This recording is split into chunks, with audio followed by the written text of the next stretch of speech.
Deep in the rugged northwestern highlands of Ethiopia, hidden behind walls of sheer rock and guarded by a line of monks who have not left their monastery in over 50 years, a discovery has just been made that is sending shockwaves through the world of archaeology, linguistics, and theology.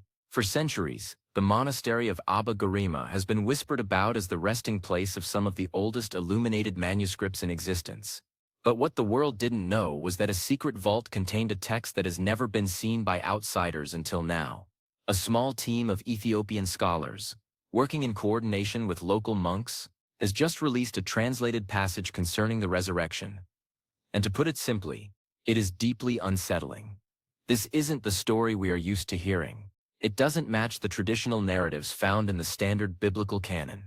Instead, it describes a biological and spiritual transformation so visceral and complex that it feels less like an ancient hymn and more like a high-tech observation of a reality we aren't supposed to understand. Today we are diving into the heart of this Garima secret, exploring the scientific analysis of the parchment, the bizarre linguistic anomalies in the translation, and why this specific passage is forcing historians to rethink everything they thought they knew about the early Christian world and the nature of life itself. To appreciate why this translation is causing such a stir, we first have to understand the context of where it comes from. Ethiopia is a unique geographical and spiritual island. While much of the early Christian world was being reshaped by the Roman Empire and the Council of Nicaea, the Ethiopian Orthodox Tewahedo Church remained largely isolated in its mountain fortresses. This isolation acted like a time capsule, preserving texts and traditions that were completely erased elsewhere. The Garima Gospels themselves have already baffled scientists. Experts thought they dated to the 11th century, but carbon-14 dating recently proved they are actually from the 4th to the 6th century, making them some of the oldest Christian books on the planet. But this new resurrection passage isn't from the main Gospels. It comes from a collection of peripheral scrolls that the monks have kept hidden, claiming they were too heavy for the unrefined mind to handle. The passage starts with a description of the 3 days following the departure from the physical form. In the standard accounts, this period is often glossed over, but in the newly translated Ethiopian text, it is described with an almost microscopic level of detail. The text refers to a process called the rekindling of the luminous lattice. It describes the physical frame not as a solid object, but as a vessel of woven light that has become dimmed. The translation suggests that what we call the transition out of this life is not a permanent end, but a realignment of the atomic signature.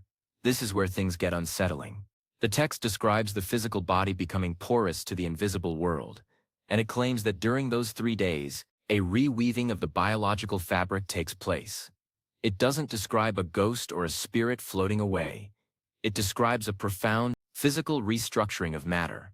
Linguists are particularly fascinated by the specific Ge'ez words used in this passage. Ge'ez is the ancient liturgical language of Ethiopia, and it contains concepts that are incredibly difficult to translate into modern English. One specific term used to describe the resurrected form translates roughly to the biological diamond. The text implies that the human body has a dormant state that can be activated, transforming the heavy earth of our carbon-based biology into something imperishable and light-conductive. When you read this through the lens of modern physics, it sounds remarkably like a description of matter-energy conversion. The monks believe that this passage wasn't meant to be a metaphor. They believe it is a technical manual for a biological process that occurred in the past and will occur again. But why is it unsettling? It is unsettling because it challenges our fundamental understanding of finality. The text describes the resurrection not as a miraculous exception to the laws of nature, but as a latent potential hidden within the human genetic code. It suggests that every human being carries the blueprint of the imperishable, but that we have forgotten the frequency required to activate it. The passage describes the shaking of the earth that occurs during this process as a literal vibration of the cells. It claims that the stone being rolled away was not just a physical act at a tomb, but a metaphor for the shell of the perception being shattered. This implies that we are living in a suppressed state of existence, and that what we consider normal life is actually a form of biological sleep. Scientists who have been granted access to the digital scans of the text have noted something even more bizarre. In the margins of the manuscript, there are diagrams that don't look like traditional religious art.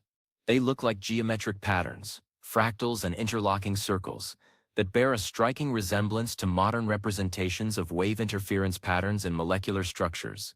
How did 4th century monks in the Ethiopian highlands have the conceptual framework to draw these things? Some researchers are suggesting that the Garima secret might be a remnant of a much older, lost science that viewed spirituality and physics as the same discipline. The translation refers to the sound that binds the stars being used to knit the flesh back together. This points toward a theory of cymatics, the study of how sound vibrates matter into form. This discovery is being treated as a breaking event in the scientific community because it bridges the gap between ancient mysticism and recent scientific discoveries in quantum biology. The Ethiopian passage describes the resurrected one as being present in many places at once, yet contained in one. This is a perfect description of quantum superposition. Is it possible that the unsettling nature of this text is simply because it describes a level of reality that we are only now beginning to touch with our most advanced instruments? The human element of this story is just as compelling. The monks who released the text did so after a series of celestial omens that they claim signaled the time was right. For decades, they have lived in a state of high alert preservation, treating these manuscripts not just as books, but as living batteries of knowledge. They believe that by reading the words aloud in the original GAZ, they are actually affecting the physical world around them. When the research team first heard the monks chanting the resurrection passage, they reported a physical sensation of pressure in the ears and a lightness in the limbs. This suggests that the text was designed as an acoustic trigger, meant to be heard as much as it was meant to be read. But as the translation spreads, it is arousing deep concern in traditional circles. Many believe that such radical interpretations of the transition period could undermine the established doctrines that have held societies together for centuries. If the imperishable state is a biological potential rather than a distant religious promise, it changes the power dynamic between the individual and the institution. It moves the source of life from the external to the internal. This is a revolutionary idea buried in an ancient scroll. The Ethiopian monks are essentially saying, "You don't need a gatekeeper. You need a tuner." They are framing the resurrection as a mastery of the biological frequency. The specific descriptions of the 3-day transition are what truly catch the ear. The text describes a phase where the body becomes like smoke and the eyes see through the veil of time. It describes the experience of being in the place of the ancestors not as a place of judgment, but as a library of all paths taken. It claims that the resurrection is the act of choosing the path of highest coherence. This sounds like a description of navigating the multiverse or selecting a specific timeline. It is unsettling because it puts a massive amount of responsibility on the consciousness of the individual. It implies that we are active participants in our own biological evolution. The scientists who analyzed the composition of the ink on the newest translated pages found traces of rare minerals that are not common in the Ethiopian highlands. Some of these minerals have piezoelectric properties, meaning they can generate an electric charge when subjected to mechanical stress. Is it possible that the manuscripts themselves were designed to be active objects?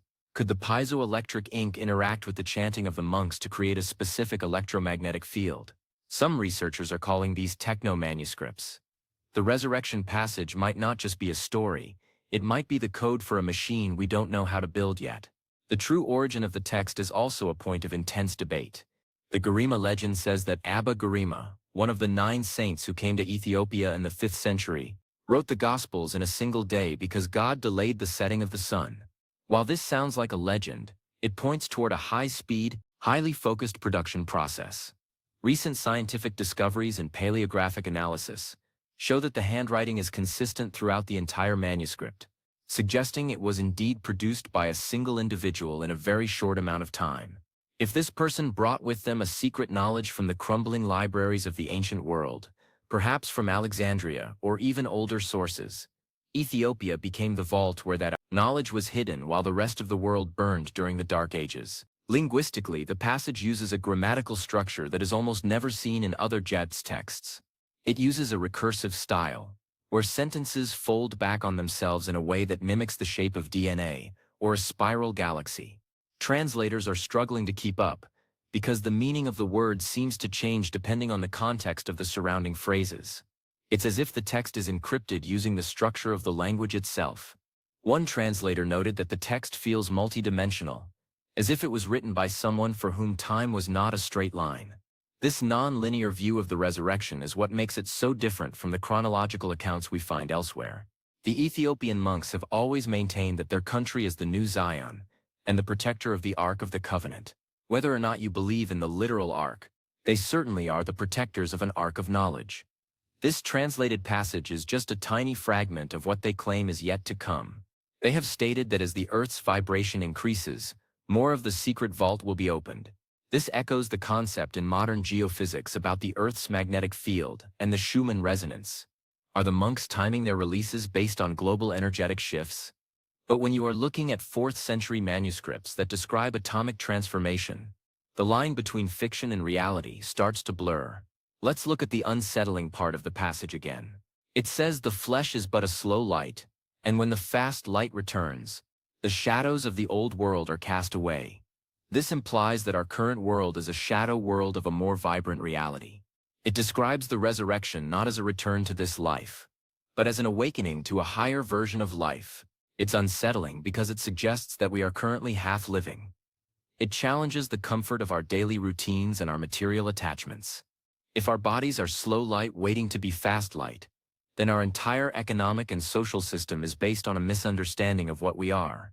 The Ethiopian text is a call to a biological awakening that transcends all borders and all politics. The scientific world is also looking at the physical location of the Abba Garima monastery. It is built atop a volcanic mountain with unique magnetic properties. Some researchers suggest that the vault might be a natural Faraday cage, protecting the ancient parchments from cosmic radiation and magnetic fluctuations over the centuries. This natural preservation is why the manuscripts are in such incredible condition. The colors of the illuminations are as vivid today as they were 1500 years ago. This level of preservation is unheard of in any other part of the world. It's almost as if the climate and the geology of Ethiopia were perfectly tuned to protect this specific information. As the resurrection passage continues to be studied, scholars are finding links to other lost texts, such as the Gospel of Thomas and the Pistis Sophia. These texts also describe a more technical and internal view of the resurrection. But while those texts were discovered in fragments in the Egyptian desert, the Ethiopian text is a complete, well-maintained scroll with a direct link to a living tradition. This makes it much more potent. The monks aren't just reading the text, they are holding the knowledge in their cells through their lifestyle of fasting, chanting, and isolation. They believe that the human body is a sacred instrument that must be kept in tune to receive the resurrection frequency. One of the most mind-bending parts of the translation describes the resurrected ones interacting with the environment. It says they passed through the elements as a needle through silk. This is a classic description of intangibility or phase shifting. In recent scientific discoveries regarding metamaterials, we are learning how to manipulate light and matter to create cloaking and to pass waves through solid objects. Is it possible that the resurrection described in the Ethiopian text is a mastery of material phasing? If a biological entity could increase its vibrational frequency beyond a certain threshold, it would essentially become shadow matter to the rest of the world present. Wait, there's an even more unsettling detail. The text warns that the transition is not automatic. It requires a coherence of the heart and the mind. It claims that those who are unbalanced or filled with the noise of the world cannot withstand the rekindling of the lattice. It describes the process as a fire that does not burn, but refines. This implies that our internal state, our thoughts, emotions, and integrity is the stabilizing factor in our biological evolution. This is a profound shift from the idea of grace being a gift. In this text, it is a skill or a state of being. It is the ultimate science of the soul. The researchers working on the translation have reportedly been told by the monks that this is the first of 3 keys. The resurrection passage is the first key focused on the individual's bioenergetic shift. The second key is said to concern the connection of the minds, describing a collective consciousness. The third key is said to deal with the mastery of time and space. If the first key is this unsettling, what will the others be like? The global interest in these manuscripts is only going to grow as more of this Garima secret is unveiled. Is this discovery the guns of August for a new era of understanding? We have compartmentalized the world into science and religion. But as we look at the Abba Garima manuscripts, we see a world where those two are one.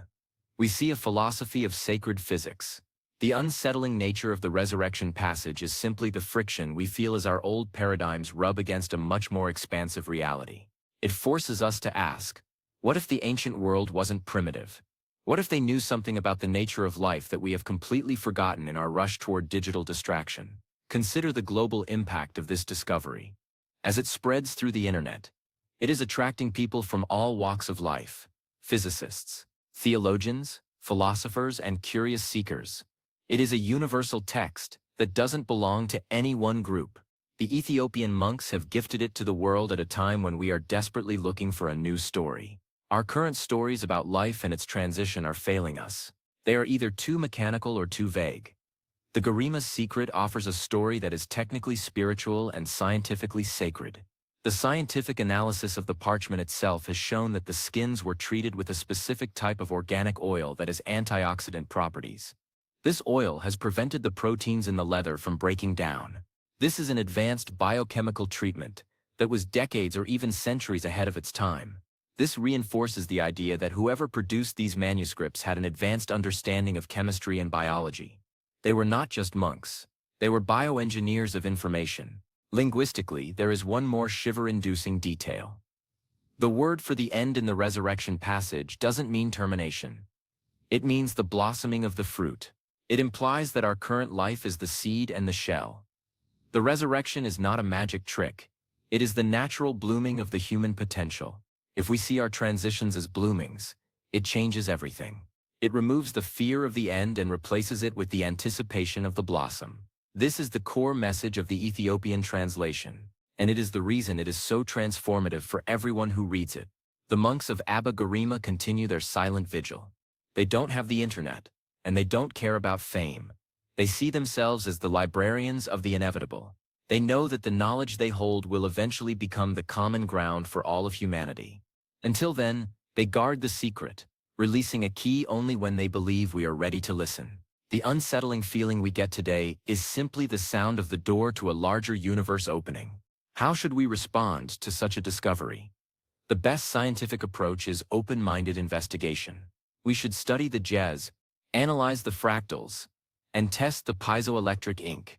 We should look at the interdisciplinary links between these texts and our newest scientific discoveries. But on a personal level, perhaps we should listen to the monks. Perhaps we should quiet the noise of our own lives for a moment and listen for the rekindling of the lattice within ourselves. The Garima Secret is not just about a tomb in Jerusalem 2,000 years ago. It is about the latent power in every heart today. The transition from slow light to fast light is the journey of our species.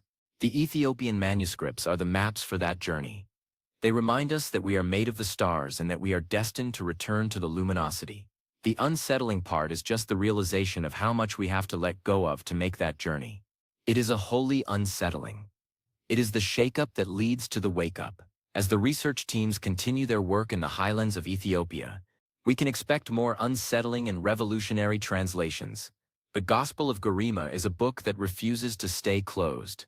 It is a story that is still being written in the lives of those who protect it. It is the story of the imperishable blueprint that exists in the core of every living cell. Ethiopia has kept the light while the world was dark, and now it is time for that light to be shared. The resurrection is no longer just a miracle in a book. It is a technical reality. It is a quantum potential.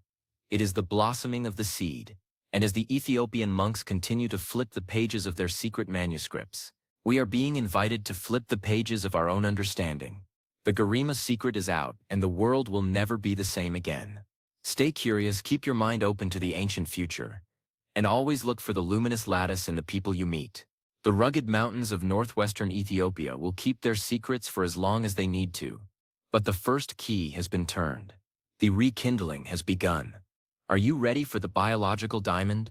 Are you ready to move from the shadow to the substance? The translated passage from the Ethiopian monks is not just a text, it is a frequency. Listen closely, and you might just hear the sound that binds the stars. Recent scientific discoveries in DNA data storage show that we can store vast amounts of information in the structure of life itself. The Ethiopian passage suggests that the Creator did exactly that. It suggests that the book of life is not a metaphor, but a literal description of our genetic lattice. The resurrection is the full access to that data. When the key is turned, all the knowledge of all the ages is available to the imperishable form. This is the ultimate science of the library. The monastery of Abba Garima stands as a testament to human persistence. For 1,500 years, a line of men has stood watch over these pages. They have survived famine, war, and the slow rot of time. They have done so because they believe the message is vital for the final outcome of humanity. Their dedication is the only thing that allowed us to have this unsettling experience today. We owe them a debt of gratitude and respect. As you look up at the night sky tonight, remember the biological diamond. Remember the slow light and the fast light. And remember that in a small monastery in the mountains of Ethiopia, someone is still chanting the frequency that has the power to waken the sleepers. The Garima secret is yours now. What will you do with the key? The future is imperishable, and it is already written in your very bones. Stay tuned, stay awake, and keep looking for the resurrection in every moment. The release of this translation is a milestone of discovery. It is the moment when the ancient world and the future world collide. The unsettling feeling is just the energy of that collision. Embrace it, study it, and let it transform you from the inside out. The world is much larger and more mysterious than we have been told. The Ethiopian monks have known it for 15 centuries. It's our turn to know it too. The luminous lattice is waiting to be rekindled. The blossoming is now. See you in the next deep dive into the secrets of our incredible planet. Stay curious, stay free, and stay in tune.